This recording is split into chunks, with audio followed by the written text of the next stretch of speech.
Salut, nous c'est Lorraine et Valentin et on s'apprête à voyager sur les routes d'Afrique avec notre van Ouyo.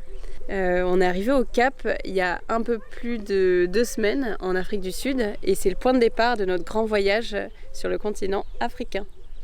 En attendant l'arrivée de notre van, qui lui arrive par bateau, j'ai eu la chance de rencontrer Alexandre, un cousin. Il vit là depuis plus de 20 ans et il connaît super bien la nature de la région du Cap. Donc on a eu la chance de la découvrir plus en profondeur avec lui et on veut que toi aussi tu puisses la découvrir de la même façon que nous, donc on l'a interviewé.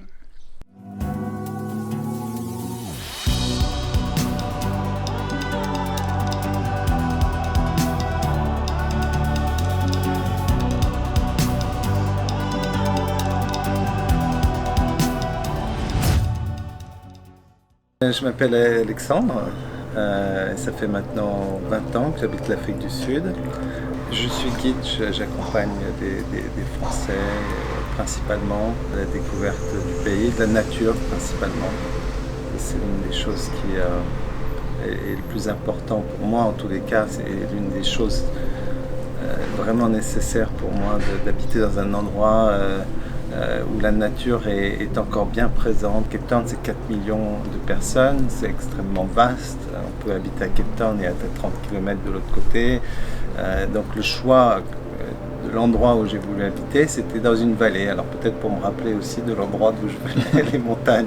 La montagne est là et toute la montagne est protégée. Ça fait partie du parc national de la montagne de la Table qui va de la montagne de la Table jusqu'au Cap de Bonne-Espérance sur 60 km. Donc on a cette chaîne de montagnes qui est merveilleuse à aller explorer. On va retrouver des milliers de variétés de plantes qui y poussent.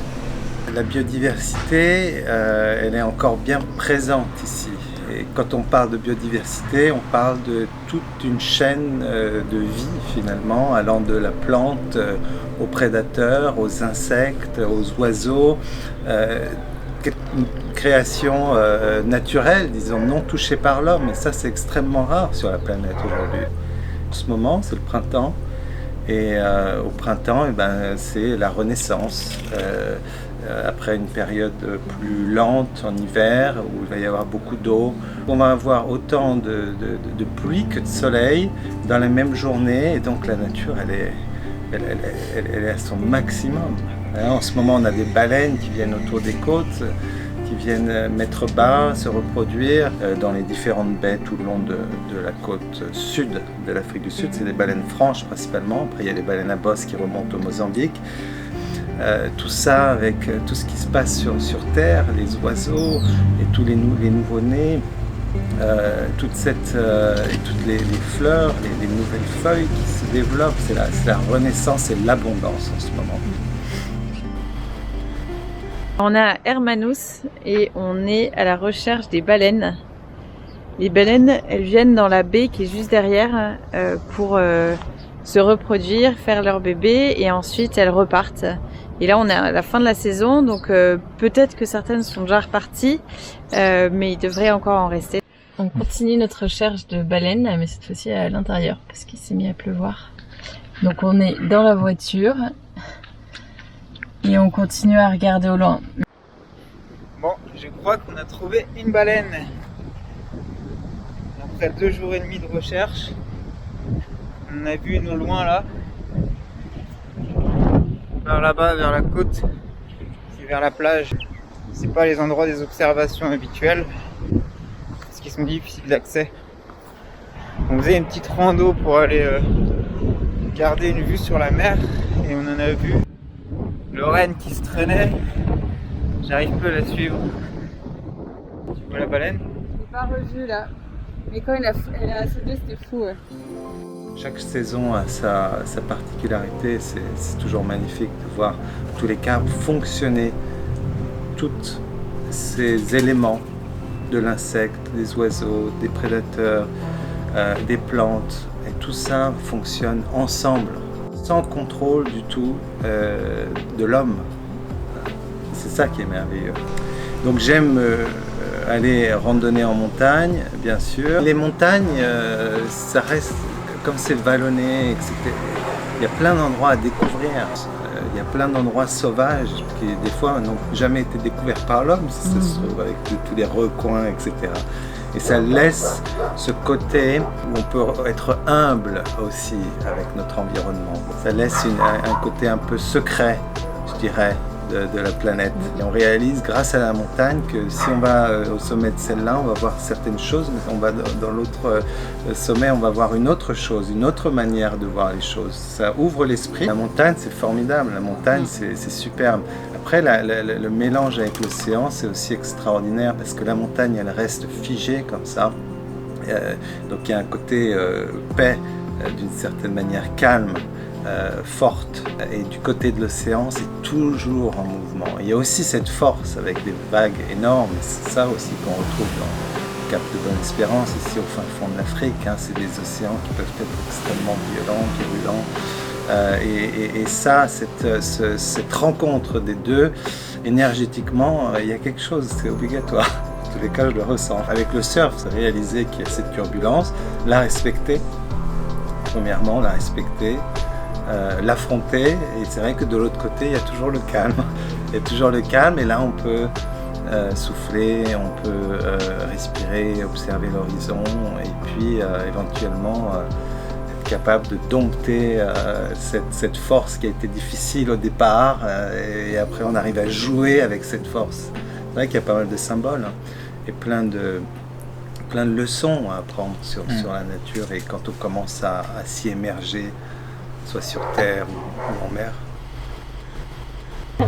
Aujourd'hui, on fait l'ascension de Table Mountain. Et là, on est parti de l'auberge, donc au début, il faut un peu traverser la ville. Et ça monte déjà. Voilà la montagne en face. On a fait l'ascension de Table Mountain. C'était magnifique. Toute la rando était magnifique et la vue est superbe. Moi, j'ai envie d'en refaire une. Bah, on va redescendre déjà et après on en refera peut-être une autre. On fait une rando vers Muizenberg, là où on loge. Il y a les montagnes juste à côté. Et là, ce matin, on se promène dans les fines bosses. C'est la végétation qu'il y a ici dans les montagnes. C'est plein de fleurs, de petits arbustes. Les fines bosses, c'est des variétés de plantes endémiques ici, à l'Afrique du Sud. Là, on a bien monté. Ouais. La vue est super belle et les bosquets de fleurs sont magnifiques. Comme toujours ici, une belle vue sur l'océan. Et là, on voyait vraiment, vu d'en haut, toutes les vagues qui déferlent sur la plage de Muizenberg, dans lesquelles on était hier matin à faire du surf. On est arrivé au sommet de la montagne qu'on était en train de gravir et on a une vue 360 sur toute la péninsule du Cap. L'une des choses quand même assez formidables en Afrique du Sud, la protection de l'environnement est assez haut niveau. C'est-à-dire qu'il y a beaucoup de réserves naturelles, de parcs nationaux qui sont extrêmement bien protégés. Bien sûr, l'urbanisation met une pression sur la nature.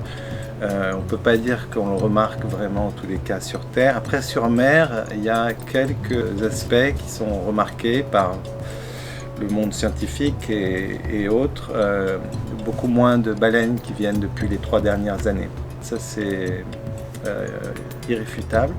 Et donc, bien sûr, des questionnements. Hein. On réalise aussi que c'est un grand écosystème et qu'on ne peut pas tout savoir. Mais il est certain, de toute manière, que plus il y aura de pollution, plus il y aura de pêche intensive, plus on continuera dans cette direction, moins les animaux sauvages auront leur compte pour vivre correctement. Ça se ressent avec les baleines, ça se ressent avec les requins blancs, qui est lui nécessaire pour créer un équilibre marin, parce qu'il y a beaucoup d'otaries, il y a des dizaines de milliers, on va dire, d'otaries dans la région. Et s'il n'y a pas le prédateur, automatiquement, il va y avoir un dérèglement de tout l'écosystème. Et ça peut poser bien sûr des problèmes. C'est extrêmement nécessaire, je pense, à chacun d'être connecté à la terre. On protège ce qu'on aime. Et donc, il faut apprendre à aimer cette nature. Et c'est facile, en l'aimant, on va s'aimer nous-mêmes. Donc, il n'y aura plus de conflits. Là, on est chez Duncan, qui s'occupe de l'envoi par bateau de notre van. Notre van devrait arriver dans les prochains jours, donc on est hyper excités. Et on te partagera tout ça, la réception de notre van, les retrouvailles dans la prochaine vidéo. À bientôt!